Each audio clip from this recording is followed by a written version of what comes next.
Varicose veins కి సరైన చికిత్స కోసం సంప్రదించండి ఎవిస్ హాస్పిటల్. నమస్తే రమగారు. నమస్తే జయ. రమగారు, నరదిష్టి, నరఘోష ఇలాంటి రకరకాల మాటలు వినిస్తూ ఉంటాము.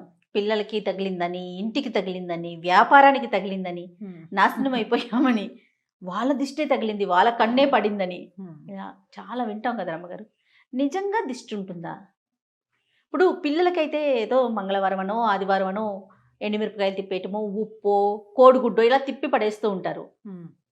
మరి సంస్థలకి జరిగితే నిజంగా ఒక మనిషి కన్నుకి అంత పవర్ ఉంటుందండి? ఉంటుందా అంటే ఉంటుంది. నరుడి కంటికి నల్లరాయి అయినా పగులుతుంది. ఇది ఒక సామెత. ఎలా ఉంటుందంటే జయ, మాటలకి చాలా పవర్ ఉంటుంది, చూపుకి చాలా పవర్ ఉంటుంది. మనం సాధారణంగా ఏం చేస్తాం, ఈ ప్రాణాయామాలు అవి చేసేటప్పుడు కాన్సన్ట్రేషన్ పెంచుకోవాలంటే ఒక గోడ మీద ఒక ఎర్రచుక్క పెట్టి దానికేసి చూస్తూ ఉండండి అని చెప్తాం. ఇది నేను చెప్పాను కూడా, ఇదివరకు చాలా మంది చెప్తుంటారు, పెద్దవాళ్ళంతా చెప్తారు. ఆ పెద్దవాళ్ళ దగ్గర విని నేను కూడా చెప్తుంటాను. ఆ చుక్కకేసి అట్లా చూస్తున్నాం అనుకో, మొదట అసలు సూది మన పొడిచినంత చిన్న చుక్క కాసేపటికి పెద్దది అవుతుంది, ఇంకా పెద్దది అయిపోతుంది, తర్వాత కళ్ళంతా నిండిపోతుంది. చుక్క అంతే కదా ఉంది, మన కళ్ళకి ఏమైనా పవర్ ఉందా? ఏం లేదు. చూడగా చూడగా ఏమవుతుంది, అది పెద్దది అయిపోతుంది. ఏదైనా చూసి ఎంత బాగుందో బాగుందో బాగుందని పదే పదే, ఇప్పుడు పిల్లల్ని ఎక్కడికైనా బజార్ తీసుకెళ్ళాం, నలుగురు మన ఫంక్షన్లకే తీసుకెళ్ళాము, అందరూ అబ్బో పిల్లాడు బాగున్నాడు బాగున్నాడు, వాళ్ళే ముద్దుగా ఉన్నాడు, అబ్బో వీడు ఎంత యాక్టివ్, అట్లా 5-6 సార్లు 10 సార్లు అని అందరు కళ్ళు వాడు ఎటు టింగ్ అని ఎగురుతున్నాడు అనుకో, అందరు వాడికేసి చూస్తుంటారు.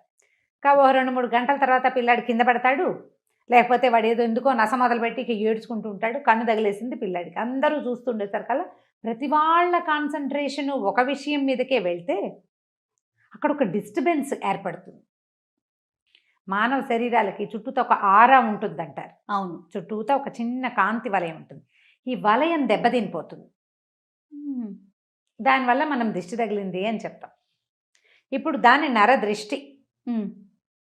ఎంత బాగుందో వాళ్ళ అబ్బాయి, ఎంత బాగున్నాడు అంటే, అదేం పిల్లాడమ్మా అలా ఉన్నాడు అన్నా కూడా దిష్టి తగులుతుంది. పిల్లాడు బాగులేదన్నా బాగున్నాడన్నా దిష్టే, ఓగున్నాడన్నా దిష్టేనంటారు. ఓకే, ఏమి బాగుండలే పిల్లాడు, ఏం బాగుండలేదు పిల్లాడన్నా కూడా దిష్టే. పిల్లాడు బాగున్నా దిష్టే, బాగుండపోయినా దిష్టే. చూస్తూ ఉంటే జనం చూసిన కొందికి ఇబ్బంది వస్తుంది అనమాట. అయితే ఇప్పుడు సంస్థలు లేదా వ్యక్తుల గొప్పతనాలకి జనం ఏమిటి, ఇప్పుడు అమ్మో వీళ్ళు ఎంత సంపాదించేస్తున్నారో అని గాను, లేకపోతే ఎంత పేరు వచ్చేసిందో అని కానీ అందరూ దాని గురించే మాట్లాడి ప్రతి వాళ్ళు దాని మీదే దృష్టి కలిగి ఉంటే దాన్ని నరఘోష అంటారు. ఘోష.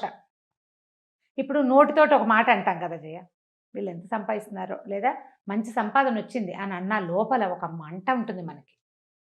ఒక్కొక్క వ్యక్తిని బట్టి, వాళ్ళ మనస్తత్వాన్ని బట్టి.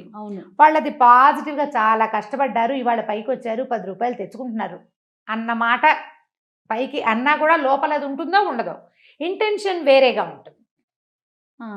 లోపల ఉడుకుతోంది అనుకో, బయటికి వచ్చిన ఈ మాటలలో ఒక రకమైన వైబ్రేషన్ రిలీజ్ అవుతుంది. అదే ఘోషగా పరిణమిస్తుంది. నీకు చూడు, చాలా super couple, super family, super పిల్లాడు, బ్రహ్మాండమైన చదువులు అన్నవాళ్ళు పుసుక్కిన అక్కడ ఏదో అయిపోతుంది. వాళ్ళు కొట్టుకు చచ్చిపోతారు. ఈ పిల్లాడు పరీక్ష రాసి రేపొద్దున ఐఏఎస్ ఇంతే అనుకున్నవాడు యాక్సిడెంట్ అయ్యి అక్కడెక్కడో పడతాడు, లేకపోతే అక్కడికి వెళ్ళాక రాదు. కొంతమందికి ఫెయిల్ అయిపోతారు, లేదా అన్నీ బాగానే ఉంటాయి, అవేం ఫెయిల్ అవ్వవు. వీళ్ళకే ఏదో అనారోగ్యమో, చెప్పుకోలేని ఇబ్బందులు, వీళ్ళ సక్సెస్ అంతా అలాగే ఉంటుంది. కానీ వాళ్ళ జీవిత ప్రయాణం మహావిసగటగా మారిపోతుంది. రోజు ఏదో ఒక చిన్న ప్రాబ్లంతో ఉంటుంటారు వాళ్ళు. సక్సెస్ మాత్రం అదే రేట్లో ఉంటుంది. ఈ ఘోష సక్సెస్ని కొట్టలేదు, ఎందుకంటే వాళ్ళ సక్సెస్ జాతక లక్షణాలు గట్టివి, గ్రహాలు చాలా గట్టివి. అందుకని వీళ్ళకి చిన్న చిన్న ఇబ్బందులు, రుగ్మతలు, శారీరక మానసికమైన రుగ్మతలు, సంసారంలో ఇబ్బందులు, స్నేహితులతో ఇబ్బందులు వచ్చేస్తాయి. మనం గమనిస్తూ ఉంటాం వాటిని కదా.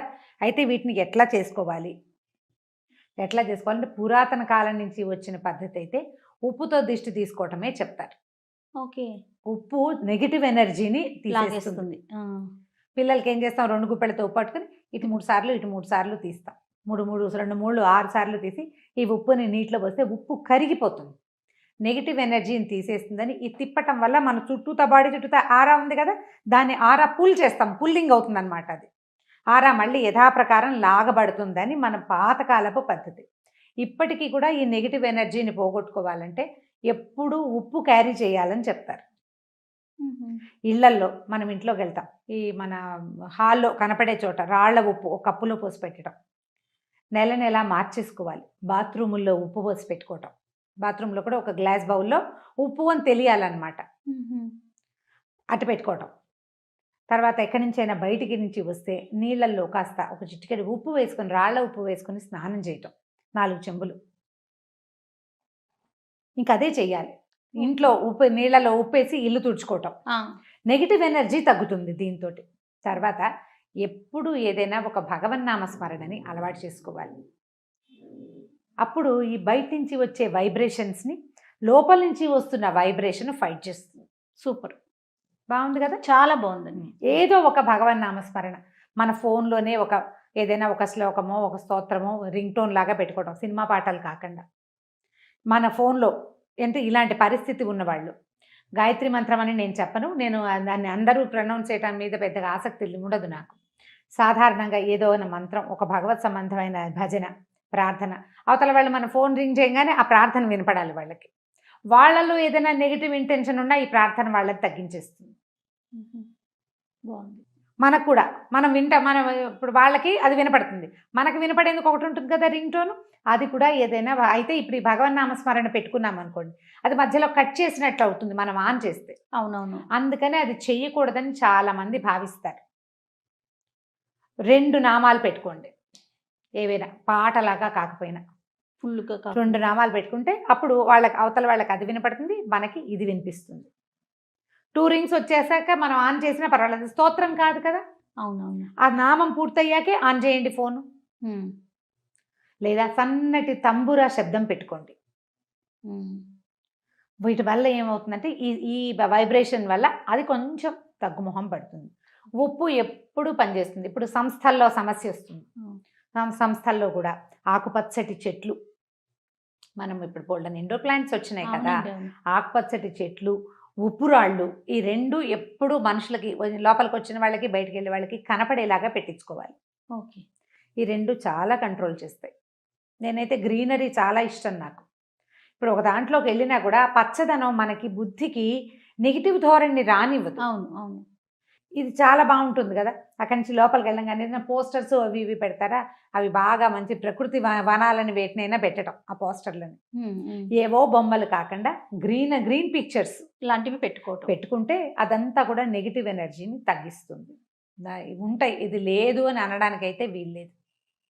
దాని ఎఫెక్ట్ ఖచ్చితంగా ఎంతో కొంత పడుతుంది. నమ్మం అనుకున్నారు మీరు, మాని నేను నమ్ముతాను, నేను చేస్తా. ఇప్పుడు ఒక గ్లాసులో ఒక కప్పులో ఉప్పు పోసి పెట్టినంత మాత్రం ఏం నష్టం? అదే కదా. అంతేనా? మన ఇంట్లో 2 ఆకుపచ్చటి చెట్లు పెట్టుకుంటే మనకు లాభమే కానీ నష్టం లేదు కదా, మనకు మంచిదే కదా, గ్రీన్గా కనపడతాయి. అంతే. ఓ రాళ్ల ఉప్పు ఉంటుంది, ఓ వస్తువు అట్లా ఉంటుంది. ఎప్పుడు మనం షోపీసులు పెట్టుకోవట్లా బోల్డ్, ఇది కూడా పెట్టుకుందాము, ఏమైపోతుంది? ఇల్లు క్లీన్ అవుతుంది అనే సంగతి మనకు తెలిసిందే. చీమలు దోమలు కొంచెం తక్కువగా ఉంటాయి, చీమలు రావు పెద్దగా ఉప్పు పెట్టి తుడిస్తే. ఈ నెగిటివ్ ఎనర్జీ ఒకటి తగ్గిపోతుంది. ఇంట్లో ఏదైనా సరే చీకటి మూలల్లో చేరేటువంటి రకరకాల శక్తులు అవన్నీ బయటికి పోతాయి. చేసి చూడండి, ఒకవేళ మీకు ఇలాంటి అనుమానం ఉంటే కనుక చేసి చూడండి. ఇంకా ఏవో కొత్తవి చేయొద్దు, మన పురాతన కాలం నుంచి మన ఇళ్లలో పెద్ద తాతమ్మలు మామలు చేసే పద్ధతే. రైట్. ఇంకా పెద్ద పెద్దవి పెట్టద్దు, ఇంత మటుకు చేసుకుందాం, పనిచేస్తుంది బాగా. అది బాగున్నాయి రమ్మ గారు, టిప్స్ మాత్రం చాలా బాగున్నాయి. అన్నిటికన్నా ఏదైనా భగవన్ నామస్మరణ అన్నారు చూడండి, అద్భుతం. అది మనకి మనం చేసుకోవటం అంతే. ఎట్లా ఇప్పుడు కూర్చుంటున్నావు, రామా అని కూర్చోటం, లేస్తావు కృష్ణ అనిలే. ఆ రాముడు కృష్ణుడు ఆ శబ్దాలలో నుంచి వచ్చేటువంటి వైబ్రేషన్ నిన్ను ఖచ్చితంగా కాపాడుతుంది. దేని నుంచైనా, అన్నిటి నుంచి కాపాడుతుంది.